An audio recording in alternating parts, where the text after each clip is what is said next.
Jangan lupa like and subscribe ya guys. Selamat mendengarkan. Ini akan menyenangkan sekarang. Merasakan tanah terbuka yang tiba-tiba menjadi sunyi, Jia Xingtian menatap armor Doqi di tubuh Xiaoyan yang samar-samar memancarkan cahaya berwarna hijau.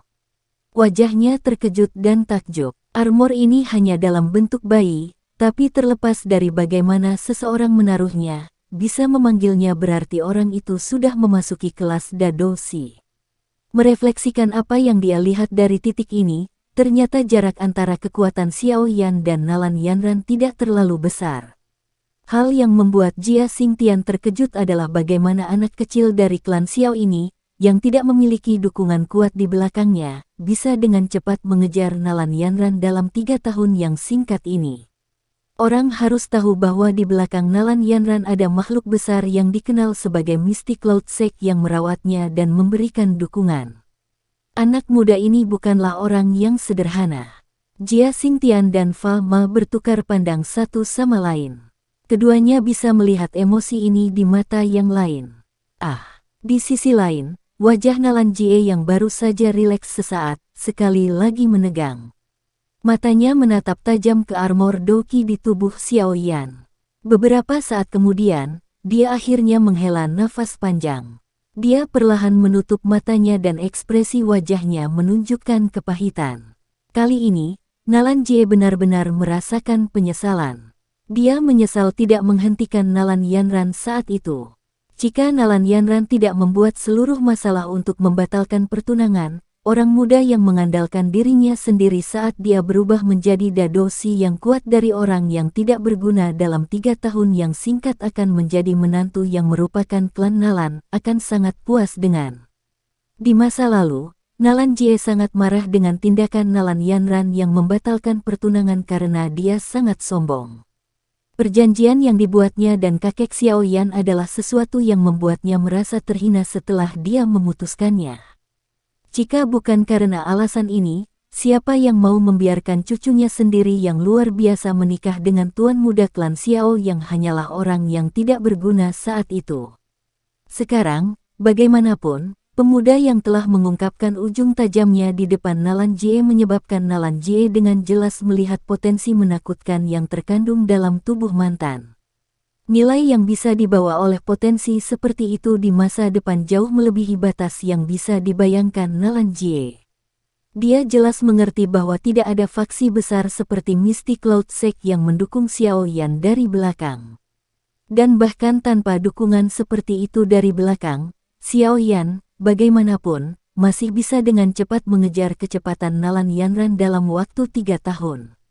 Bakat pelatihan semacam ini hanya bisa dijelaskan dengan satu kata, mengerikan. Karena itu, hanya pada saat inilah Nalan Jie benar-benar merasakan betapa besar kerugian yang diderita klan Nalan melalui tindakan impulsif Nalan Yanran saat itu. Seorang Dadoshi yang bahkan belum berusia 20 tahun. Siapa yang bisa menjamin sejauh mana dia akan tumbuh setelah beberapa tahun? Seorang doang cukup untuk mendukung seluruh klan Nalan. Jika Xiaoyan mencapai kelas ini di masa depan, siapa yang bisa menjamin bahwa kekuatan klan Xiao tidak akan tiba-tiba melonjak? Bahkan mungkin mencapai titik mengancam 3 klan besar. Saat dia memikirkan konsekuensi serius itu, kepahitan di wajah Nalan Jie semakin pekat. Beberapa saat kemudian, dia membuka matanya dan sekali lagi menghela nafas. Tiba-tiba, dia tampak jauh lebih tua. Xiaoling, kamu memiliki cucu yang baik. Di sampingnya, Mu Chen dan beberapa kepala fraksi yang berbeda menatap ekspresi pahit Nalan Jie. Meskipun mereka cukup bijaksana untuk tidak menusuk luka orang lain, mereka tidak bisa menahan diri untuk tidak menertawakan hati mereka. Karena Nalan Yanran, hubungan antara klan Nalan dan Mystic Cloud Sect semakin dekat. Hal ini menyebabkan banyak kelompok di ibu kota menjadi sedikit takut. Kehilangan klan Nalan adalah sesuatu yang membuat banyak orang senang melihatnya. Di platform batu di samping tanah terbuka, 10 orang tua berjubah putih terkejut sampai mereka bingung ketika mereka melihat baju besi Doqi yang tiba-tiba dipanggil Xiaoyan. Beberapa saat kemudian, mereka berangsur pulih. Mereka bertukar pandang satu sama lain sementara ekspresi serius muncul di wajah mereka untuk pertama kalinya. Melihat situasi saat ini, tampaknya mereka sangat meremehkan orang yang pernah menjadi sampah klan Xiao ini. Elder pertama, ini, seorang pria tua berjubah putih sedikit mengernyit saat dia berbisik. Kita lihat saja, tidak banyak perubahan di wajah Yunleng. Dia dengan lembut melambaikan tangannya dan menekan kekhawatiran beberapa tetua lainnya. Tatapannya tertuju pada punggung kurus pemuda di alun-alun dan perlahan berbicara, meskipun kekuatannya telah melebihi ekspektasi saya, masih ada celah antara dia dan Nalan Yanran. Selain itu, teknik Dou yang dipraktikkan Nalan Yanran semuanya adalah yang canggih di Mystic Cloud Sect kami. Pada titik ini, saya ragu bahwa anak kecil tanpa nama itu bisa dibandingkan dengannya. Petik 2. Mari kita tonton dengan tenang. Tatapan Yunleng berhenti di tanah terbuka. Wajahnya tenang, tapi tangan yang dimasukkan ke dalam lengan bajunya terkepal erat. Dia tampaknya merasakan semacam ketidaknyamanan. Di tanah terbuka, tatapan Nalan Yanran menyapu tubuh Xiao Yan. Ketidakpedulian di wajah cantiknya akhirnya kesulitan menyembunyikan keterkejutannya kali ini. Meskipun dia tidak meremehkan bakat pelatihan Xiao Yan, dia tidak pernah berpikir bahwa Xiao Yan benar-benar bisa langsung melompat ke kelas Dadoshi dari seseorang yang bahkan bukan Doshi dalam waktu 3 tahun. Kecepatan pelatihan semacam ini adalah sesuatu yang Nalan Yanran, yang mendapat bantuan dari Mystic Cloud Sect dan Pil King Guhe, tidak bisa tidak merasa tertegun. Nalan Yanran perlahan menghirup udara dingin yang agak sedingin es. Ketidakpedulian di wajahnya berangsur-angsur menghilang. Keseriusannya meningkat. Tampaknya saat ini dia benar-benar mulai menganggap Xiao Yan dengan serius. Nalan Yanran dengan erat memegang pedang panjangnya. Kali ini, dia tidak mengucapkan kata-kata yang tidak perlu. Pemuda di depannya yang pernah dia anggap sebagai makhluk tidak berguna ini, layak menggunakan semua usahanya untuk memastikan kemenangannya dalam pertarungan ini. Pedang panjang itu bergetar dan deringan pedang yang jelas terdengar. Setelah pedang berdering, doki berwarna hijau pucat di tubuh Nalan Yanran tiba-tiba melonjak. Sesaat kemudian, doki menghilang dan armor doki hijau pucat yang halus menutupi tubuh cantiknya yang indah. Armor doki yang dipanggil Nalan Yanran tidak diragukan lagi jauh lebih ramping dan lebih elegan dibandingkan dengan yang dimiliki Xiao Yan. Tubuhnya yang melengkung di tempat yang tepat terbungkus oleh pelindung tubuh yang ketat itu.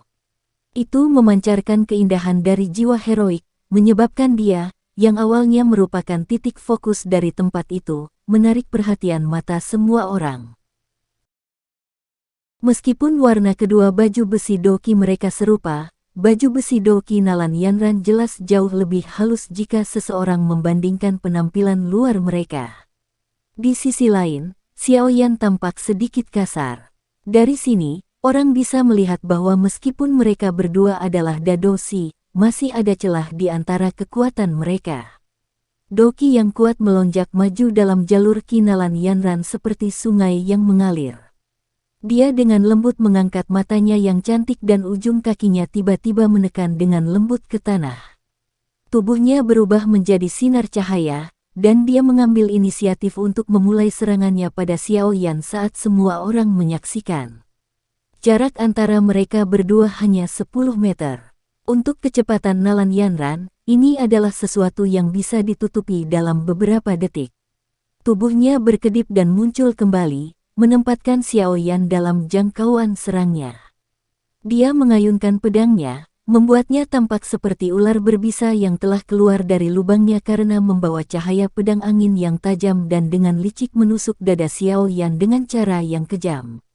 Xiao Yan dengan acuh tak acuh memperhatikan ujung pedang yang berulang kali membesar di dalam pupilnya.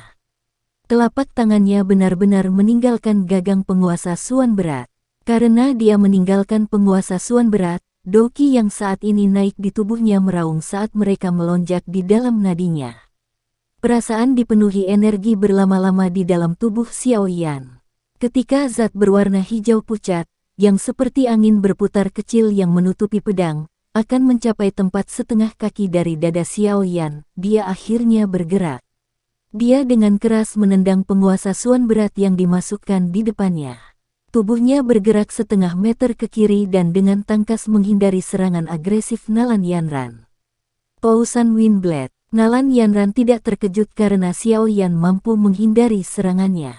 Tangannya dengan cepat berbalik dan 5 bilah pedang spiral yang diaglomerasi dari tipe angin Doki langsung terbentuk di ujung jarinya. Dengan teriakan lembut, 5 bilah pedang tajam meninggalkan jarinya. Mereka membelit satu sama lain, berubah menjadi garis hijau kecil saat mereka menyerang Xiao Yan dengan cara seperti kilat, sambil membawa suara angin tajam yang menusuk. 5 bilah pedang berputar tajam menerobos penghalang udara dan hampir seketika muncul di depan Xiao Yan. Sinar cahaya berwarna hijau tiba-tiba bergetar dan 5 bilah pedang yang berputar segera menyebar dari tengah. Setelah itu, mereka menargetkan 5 titik vital di tubuh Xiao Yan dan menembak secara eksplosif. Angin ganas yang mereka bawa saat mereka terbang melintas menyebabkan Xiao Yan menyipitkan matanya. Kecepatan yang sangat cepat. Kecepatan serangan bilah pedang berputar cukup cepat untuk menyebabkan Xiao Yan merasa terkejut. Dari jarak sedekat itu, jelas tidak mungkin untuk sepenuhnya menghindari semuanya. Oleh karena itu, dalam waktu singkat yang tersisa, 3 api berwarna hijau dengan cepat dijentikkan dari ujung jari Xiao Yan. Api kecil ini ditembakkan ke arah yang berbeda dan dengan sempurna memblokir 3 bilah pedang yang berputar. Mereka juga berhasil membakarnya sesuai keinginan. Meskipun Xiao Yan telah memblokir 3 bilah pedang yang berputar, masih ada 2 lagi yang dengan kejam menembak ke arah lengan kiri dan kanan Xiao Yan. Bilah pedang menghantam armor Doki dan gelombang percikan api dan suara gesekan yang menusuk telinga terdengar saat keduanya bersentuhan. Karena kehabisan energi, bilah pedang perlahan menghilang. Pada saat yang sama, 2 lubang besar muncul di armor Doki Xiao Yan.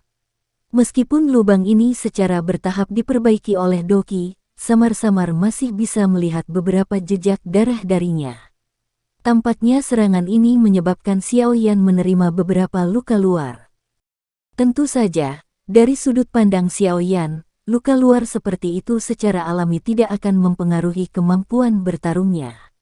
Oleh karena itu, kaki kirinya tiba-tiba menginjak tanah dengan keras setelah menahan serangan tajam yang dilepaskan oleh lawannya ini. Saat suara ledakan tercipta, tubuhnya berubah menjadi bayangan berwarna hitam. Dia tampak bersandar di tanah saat dia menutup celah antara dia dan Nalan Yanran dalam sekejap. Telapak tangannya menopang dirinya di tanah sementara kakinya membawa kekuatan ganas yang berputar dengan keras dan menghantam leher Nalan Yanran. Dari suara berputar yang dipancarkan dari udara, tampaknya kekuatan yang digunakan Xiao Yan tanpa ampun. Merasakan Xiao Yan, yang benar-benar muncul sedekat ini dengannya dengan kecepatan seperti itu, Nalan Yanran menyatukan alisnya. Dia segera memutar pinggangnya dan tubuhnya menjadi seperti kulit kucing dalam badai yang hebat. Meskipun dia hanya menarik jarak pendek setengah kaki, dia secara kebetulan lolos dari jangkauan serangan Xiao Yan. Tanpa ragu-ragu, Nalan Yanran melambaikan pedang panjangnya setelah dia menghindari serangan pihak lain. Dia berubah menjadi bayangan hijau saat dia memotong kaki Xiao Yan dengan cara seperti kilat. Merasakan aura pedang dingin yang tebal mendekat, tangan kanan Xiao Yan tiba-tiba terbuka saat menghadap ke depan. Kekuatan tak berbentuk yang ganas melonjak dengan keras dan menghantam dada Nalan Yanran dengan keras. Kekuatan serangan tiba-tiba menyebabkan Nalan Yanran, yang tidak bisa bereaksi tepat waktu, mundur beberapa langkah. Karena dia memiliki perlindungan armor Doki, bagaimanapun, serangan Xiao Yan kali ini tidak berdampak banyak selain mematahkan serangan lawan. Hati Xiao Yan juga memahami hal ini dengan sangat jelas. Awalnya, dia tidak menyangka serangan ini akan menyebabkan banyak kerugian terhadap Nalan Yanran. Karena itu, saat dia mundur, telapak tangannya dengan keras menghantam tanah. Gaya yang ganas menyebabkan beberapa garis retakan menyebar di permukaan batuan hijau yang keras. Tubuhnya melompat dan mendekati Nalan Yanran seperti hantu. Segera, dia melepaskan serangan terkuatnya sejak dia tiba, seperti gunung berapi yang meletus. Xiao Yan menghususkan diri dalam pertempuran jarak dekat. Oleh karena itu, tangan, lengan, siku, kaki, kepala, dan setiap bagian tubuhnya pada saat ini diubah menjadi senjata yang menakutkan, yang dapat membunuh. Lengan dan sikunya menari dan energi menakutkan menyebabkan ledakan berulang kali muncul di udara kosong di sekitarnya. Setiap kali gaya meleset, akan meninggalkan bekas lubang yang cukup dalam di permukaan batu hijau. Ketika dihadapkan dengan serangan Xiao Yan yang sangat agresif ini, Nalan Yanran tidak menunjukkan tanda-tanda kelemahan. Meskipun lawan berada tepat di sampingnya, dia berhasil mengandalkan keunikan dari kelincahan Do teknik untuk berulang kali menghindari serangan Xiao Yan. Dia mengayunkan pedang panjangnya, memancarkan aura pedang yang keras saat pedang itu berkilauan, sehingga meninggalkan bekas luka yang tak terhitung jumlahnya di tanah. Saat pertarungan antara keduanya secara bertahap memasuki fase yang intens, Doki yang kuat tampaknya melonjak di dalam dua tubuh dan dilepaskan dengan kecepatan tinggi. Ketika Doki bertabrakan, ledakan energi yang kuat berulang kali terdengar di tanah terbuka. Cahaya hijau bersinar di tanah terbuka. Doki panas dan bilah pedang tajam berulang kali ditembakkan dari sampul cahaya hijau. Dua bayangan terus bergerak cepat di dalam kotak. Dering pedang yang jelas dan suara benturan logam terpancar tanpa henti dari titik di mana keduanya bertemu. Kekuatan serangan mereka juga menjadi semakin liar seiring dengan peningkatan intensitas pertarungan. Secara progresif, itu membuat semua orang yang hadir terdiam. Mengamati sosok buram yang berulang kali berkedip dan bergerak di alun-alun, ekspresi murid-murid mistik Cloud Sekte di sekitarnya semuanya sedikit membosankan. Dalam pertempuran sebelumnya yang menemui jalan buntu, mereka dapat dengan jelas merasakan bahwa Nalan Yanran setidaknya telah menampilkan 3 teknik Do kelas Xuan. Namun, teknik Do ini yang cukup untuk membantunya dengan mudah mengalahkan beberapa orang kuat yang lebih kuat darinya benar-benar dijinakkan oleh Xiao Yan, yang kekuatannya jelas sedikit lebih lemah dari miliknya.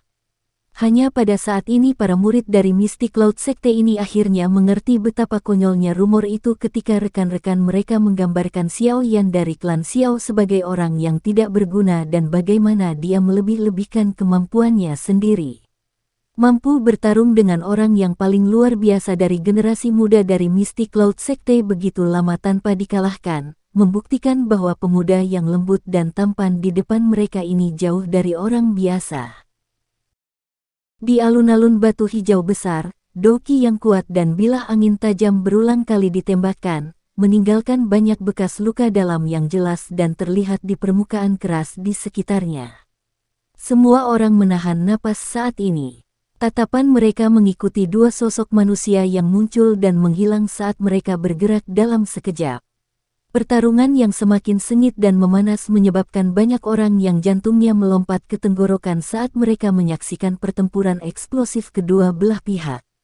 Kesan asli mereka tentang Xiao Yan adalah seseorang yang seharusnya dikalahkan pada kontak pertama, tetapi dia secara tak terduga tidak menunjukkan tanda-tanda dirugikan dalam pertarungan.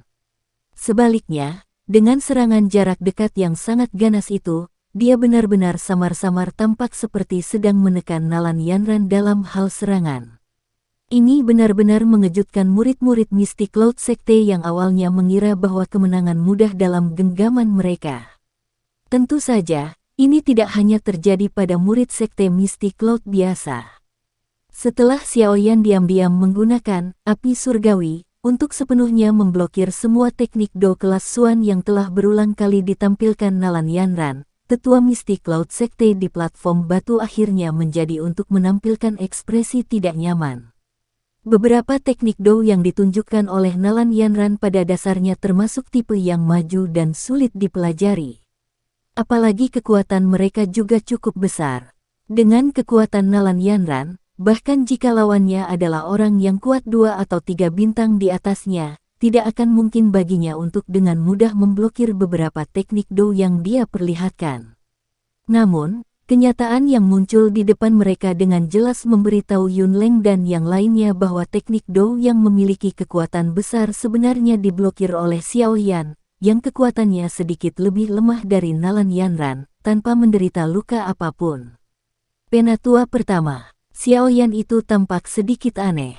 Setiap kali teknik Dounalan Yanran akan mencapai tubuhnya, energi yang kuat dan aneh muncul.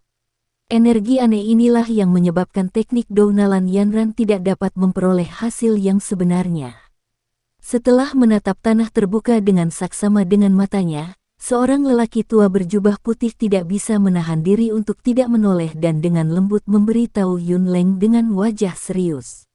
Mendengar suara lembut lelaki tua berjubah putih itu, beberapa sesepuh lainnya, termasuk Yunleng, sedikit mengangguk. Dengan kekuatan mereka secara alami bisa merasakan energi aneh yang mengandung panas. Namun, Xiaoyan menampilkan api surgawi, sambil bergerak dengan kecepatan tinggi dan tekniknya dilakukan dengan terampil dan sangat akrab. Oleh karena itu, meskipun Yunleng dan yang lainnya hanya bisa merasakan sesuatu, tetapi tidak dapat mengetahui apa yang sebenarnya digunakan Xiaoyan. Jangan panik, izinkan saya untuk merasakannya dengan cermat. Wajah Yunleng muram saat dia melambaikan tangannya. Dia perlahan menutup matanya dan segera menggunakan doki di tubuhnya untuk terhubung dengan energi di dunia luar yang memiliki afinitas yang sama. Dia kemudian mulai melihat setiap tindakan Xiaoyan dari segala arah. Mendengar kata-kata ini dari Yunleng, beberapa tetua lainnya bertukar pandang dan tetap diam. Mereka terus menatap pertempuran yang semakin intens. Tidak lama setelah tetua ini terdiam, dua suara angin deras tiba-tiba terdengar di udara. Segera, dua sosok manusia muncul di atas pohon besar yang terletak di sekitar tanah terbuka. Tatapan mereka menyapu pertempuran yang terkunci tak terpisahkan di bawah dan tidak bisa membantu tetapi merasa sedikit terkejut. Setelah dua sosok manusia muncul, Jia Xingtian dan yang lainnya yang berada di ujung pohon besar melemparkan pandangan mereka. Ketika tatapan mereka tertuju pada pria parubaya yang tampak sangat tampan yang mengenakan jubah hijau pucat, mereka untuk sesaat terkejut. Segera, mereka tertawa dan menyapanya. Aliran orang yang tak ada habisnya langsung berbondong-bondong. Dari sini dapat dilihat seperti apa status dan posisi yang dipegang orang ini di Kekaisaran Jiama. Bahkan orang-orang setingkat Jia Xingtian dan Fa Ma bersikap sopan padanya. Orang yang datang adalah Pilking Guhe dari Kekaisaran Jiama dengan Liu Ling mengikuti di belakangnya. Liu Ling saat ini tidak lagi sombong seperti di ibu kota saat itu. Dia diam-diam berdiri di belakang Guhe dan tersenyum saat dia menyapa Nalan Jie dan orang-orang dari generasi yang lebih tua. Melihat sikapnya ini, tampaknya dia telah berubah sedikit karena kegagalannya di Grand Meeting Alkemis. Sungguh tidak terduga bahwa Old Jia dan Old Fa ada di sini. Tetapi pemimpin sekte tidak hadir hari ini, jadi tidak ada yang menyambut Anda. Maafkan saya. Guhe menangkupkan tangannya ke arah mereka berdua dan berkata dengan sopan sambil tersenyum. Dia juga tidak berani meremehkan dua orang yang sangat kuat ini yang memiliki reputasi yang cukup besar di Kekaisaran Jiama. Ini adalah... Pandangan menyapu Guhe tiba-tiba berhenti di tubuh Hai Bodong. Keraguan melintas di wajah Guhe. Dengan kemampuan persepsi spiritualnya yang luar biasa, dia secara alami bisa merasakan kekuatan bergelombang yang sebagian tersembunyi dari yang terakhir. Hai Bodong. Hai Bodong menangkupkan tangannya ke arah Guhe. Wajah acuh tak acuh yang biasa dia gunakan pada orang asing belum pernah terjadi sebelumnya mengungkapkan senyuman yang agak kaku. Meskipun dia jauh lebih senior dalam senioritas dibandingkan dengan Guhe, hanya orang-orang di dunia ini yang memiliki kepalan tangan besar dan kemampuan hebat yang benar-benar akan menerima perlakuan yang sama atau hormat dari orang lain. Dia mungkin seorang Do Huang, tapi Guhe, sebagai Grandmaster Alkemis paling terkemuka di Kekaisaran Magia, adalah seseorang yang bahkan seorang Do Huang harus memperlakukan sama ketika mereka bertemu. Ini karena semua orang tahu jenis kekuatan pengumpulan yang sangat besar yang dimiliki oleh seorang alkemis tingkat 6. Kaisar Es Hai Bodong. Mendengar Hai Bodong menyebutkan namanya sendiri, Guhe terkejut dan ekspresinya langsung sedikit hilang. Beberapa saat kemudian, ekspresinya kembali normal dan dengan senyuman, dia dengan sopan berbicara kepada Hai Bodong. Saat itu ketika Gu He masih berlatih, aku mendengar begitu banyak tentang nama Hai Tua. Sampai jumpa hari ini, gengsimu tidak kurang dari dulu. Petik 2. Hai Bodong tersenyum. Karena pihak lain memperlakukannya dengan cara ini, dia tentu saja tidak bisa kurang sopan. Setelah mereka berdua dengan sopan bertukar beberapa kata, Gu He akhirnya mengalihkan pandangannya ke arah medan pertempuran. Setelah melihat pertarungan yang sangat dekat dan intens, alisnya segera bergerak-gerak. Dia bertanya dengan heran, orang itu adalah Xiao Yan dari klan Xiao. Keke, itu benar, tapi dia bukan orang yang tidak berguna. Tawa pahit terdengar di samping Gu He. Ketika yang terakhir melirik, dia menyadari bahwa Nalan Jie yang menjawab. Gu He mengangguk. Tatapannya kembali ke Xiao Yan yang telah berubah menjadi bayangan hitam di medan pertempuran. Itu secara alami bohong jika dia mengatakan dia tidak terkejut. Dia jelas mengerti bahwa yang terakhir adalah orang yang tidak berguna yang bahkan belum mencapai kelas Doze 3 tahun lalu. 3 tahun kemudian, bagaimanapun, dia benar-benar melonjak ke tingkat yang cukup untuk bersaing dengan Nalan Yanran. Harus diketahui bahwa Yun Yun telah membuatnya memperbaiki jumlah pil obat yang tidak diketahui untuk meningkatkan kekuatan Nalan Yanran. Meskipun Mystic Cloud Sekte dan dukungannya sendiri, bagaimanapun, Xiao Yan ini benar-benar berhasil mengikuti di belakang hanya dengan 3 tahun. Hanya dukungan macam apa dari faksi yang sangat besar dan bakat pelatihan yang menakutkan yang dia butuhkan untuk melakukan ini. Keseriusan ditambahkan pada wajah yang awalnya acuh tak acuh dan tersenyum. Dia sedikit mengernyit dan kekuatan spiritualnya keluar dari tubuhnya dari dahinya. Dengan cara seperti kilat, itu segera bergerak dan melayang di atas tanah terbuka. Kecepatan gerakan Xiao Yan, yang awalnya secepat kilat muncul seperti film yang dimainkan dalam gerakan lambat karena perlahan-lahan dimainkan dalam pikiran Gu He. Dalam gerakan lambat ini, setiap tindakan Xiao Yan benar-benar terungkap dalam persepsi Gu He. Di bawah pengawasan berbagai orang kuat yang melakukan yang terbaik untuk mengamati pertarungan, 2 orang di lapangan terbuka, yang tampak seperti sosok yang terjalin kabur di mata murid biasa Mystic Cloud Sekte telah menjadi sangat jelas. Sosok-sosok yang terjalin berkedip dan bergerak di medan pertempuran sekali lagi bersentuhan dan mundur. Mengikuti suara ledakan, kedua sosok itu masing-masing terdorong mundur lebih dari 10 meter dengan tubuh mereka tergelincir di permukaan tanah. Angka-angka yang dipaksa mundur terhenti perlahan. Akhirnya, sosok Xiao Yan dan Nalan Yanran dengan jelas muncul di depan tatapan semua orang. Setelah melihat cara mereka berdua, semua orang tercengang. Banyak bekas luka pedang bersilangan telah muncul di Douki Armor di tubuh Xiao Yan. Di bawah luka pedang yang dalam itu, samar-samar seseorang bisa melihat darah segar berwarna merah cerah. Jelas, dia memang menerima beberapa serangan balik Nalan Yanran dalam pertarungan jarak dekat yang hampir liar sebelumnya. Penampilan luar Xiao Yan cukup jelek, tetapi Nalan Yanran juga dalam kondisi yang sama buruknya.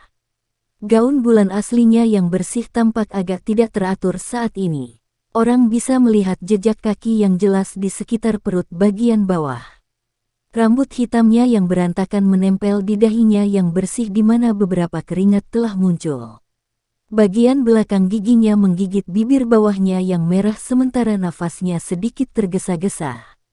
Dari cara kedua orang ini, nampaknya masing-masing dari mereka menang dan kalah dalam pertempuran sengit sebelumnya. Setelah mereka berdua menampakkan diri, bisikan pribadi yang awalnya hadir di tanah terbuka sekali lagi menjadi sangat sunyi. Semua orang terinfeksi oleh cara memberikan tit for tat dari mereka berdua dan tidak berani mengatakan apapun untuk melanggarnya. Angin sepoi bertiup di atas tanah terbuka. Beberapa daun yang layu mengikuti angin, berputar-putar dan menyapu di antara keduanya. Keheningan berlangsung lama. Akhirnya, Nalan Yanran memimpin dan melakukan sesuatu.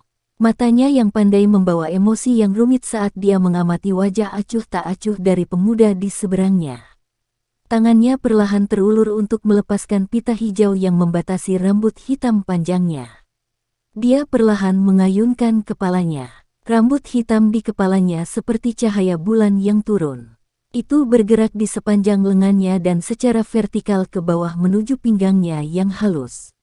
Di bawah terik matahari, gadis itu membuka kancing rambutnya dan rambut hitamnya terurai. Itu memancarkan kehadiran lincah yang halus. Adegan mengharukan itu menyebabkan hati orang-orang yang sudah tergila-gila padanya berdetak lebih cepat. Dia ingin menggunakan benda itu. Melihat tindakan tiba-tiba Nalan Yanran, Yunleng dan yang lainnya di platform batu terkejut. Segera, mereka mulai bergumam sendiri. Sepertinya pertarungan akan segera berakhir. Tapi untuk bisa memaksa Nalan Yanran sejauh ini, anak kecil dari klan Xiao ini benar-benar sangat kuat. Seorang tetua berjubah putih menghela nafas dengan lembut. Apakah dia akan mengeluarkan kartu trufnya? Gadis ini sebenarnya dipaksa sejauh ini. Kejutan muncul di wajah Gu He saat dia berkata dengan lembut sambil berdiri di pohon. Ketika Jia Xingtian dan orang lain di sekitarnya mendengar kata-kata Gu He ini, mereka tercengang. Segera, mereka melemparkan tatapan terkejut mereka kembali ke medan pertempuran. Saat rambut hitamnya jatuh, mata Nalan Yanran perlahan menutup. Sesaat kemudian, dia tiba-tiba membuka matanya. Rambut hitam di kepalanya bergerak secara otomatis meskipun tidak ada angin. Rambut panjangnya melayang dan menari. Setelah ini, tubuhnya benar-benar mulai melayang di udara tanpa meminjam bantuan dari kekuatan peluncuran atau sepasang sayap. Saat tubuh Nalan Yanran perlahan naik ke udara, energi di sekitar tubuhnya tampak seperti air mendidih pada saat ini karena mereka mulai naik dengan cepat. Riak-riak substantif berwarna hijau pucat melingkar menyebar berulang kali dari tubuhnya. Pedang panjang itu perlahan bergerak ke atas dan akhirnya dimiringkan sedemikian rupa sehingga mengarah ke Xiao Yan di bawah. Pada satu kesempatan, pedang panjang itu bergetar dengan lembut dan sinar matahari dari langit tiba-tiba mulai bergerak menuju pedang panjang dan berkumpul bersama. Dalam sekejap, cahaya pada pedang panjang itu melonjak. Cahaya yang menusuk mata itu seperti matahari kedua di langit. Xiao Yan, mari kita putuskan pemenangnya. Wajah cantik putih Nalan Yanran tampak agak transparan karena memantulkan cahaya. Dia dengan gemetar menunjuk ke arah Xiao Yan di bawah dan untuk pertama kalinya, dia meneriakkan nama yang pernah sangat dia benci. Xiao Yan mengangkat kepalanya dan menatap cahaya yang menusuk mata itu. Di bawah cahaya itu, energi menakutkan dengan liar diaglomerasi. Apakah dia akhirnya menggunakan kartu trufnya? Karena memang begitu. Saat matanya yang cantik menatap pria muda yang tubuhnya lurus dan tinggi, Nalan Yanran menghirup udara dalam-dalam. Tangannya dengan erat memegang pedang panjang yang telah menjadi sangat berat saat dia mulai menggerakkan pedang dengan kecepatan yang sangat lambat sehingga hampir tidak mungkin bagi seseorang untuk merasakan bahwa pedang itu bergerak. Mengikuti pergerakan pedang panjang, riak energi yang dipancarkannya juga menjadi semakin kuat. Xiao Yan memperhatikan langit dengan acuh tak acuh. Tangan kanannya dengan lembut terulur dan dengan embusan, api berwarna hijau tiba-tiba muncul di bawah pengawasan semua orang yang hadir. Ini adalah, meskipun beberapa murid biasa mistik Cloud Sekte tidak terpengaruh setelah kemunculan api berwarna hijau, para tetua serta Gu He dan orang-orang kuat lainnya di pohon tiba-tiba melebarkan mata mereka. Hal ini khususnya terjadi pada kelompok Fama. Perasaan akrab di hati mereka semakin kuat. Longsword yang bergerak di langit tiba-tiba berhenti. Nalan Yanran menggigit bibirnya dengan bagian belakang giginya. Kedua tangannya memegang pedang panjang yang berulang kali menari dengan sekuat tenaga. Energi menakutkan yang terkandung di dalamnya adalah sesuatu yang menyebabkan dia kesulitan mengendalikannya. Pada saat tertentu, energi pada pedang panjang diseduh ke kondisi puncaknya. Akhirnya, Nalan Yanran berhenti menekannya. Wajah cantiknya tampak serius dan setelah teriakan yang jelas, sinar matahari yang menusuk mata yang sudah memantulkan pedang panjang mulai mengembang dengan tiba-tiba. Dalam sekejap, cahaya intens pada pedang benar-benar menyembunyikan cahaya dari matahari di langit. Windspeak, Dazzling Sunset. Teriakan lembut jatuh dari langit dan fluktuasi energi yang menakutkan akhirnya dilepaskan. Aura pedang tajam melesat secara eksplosif ke arah Xiaoyan dari segala arah di langit seperti badai yang jatuh. Tanah yang keras dan keras benar-benar retak di bawah tekanan aura pedang yang tajam ini, membentuk garis retakan yang menyebar ke tepi tanah terbuka.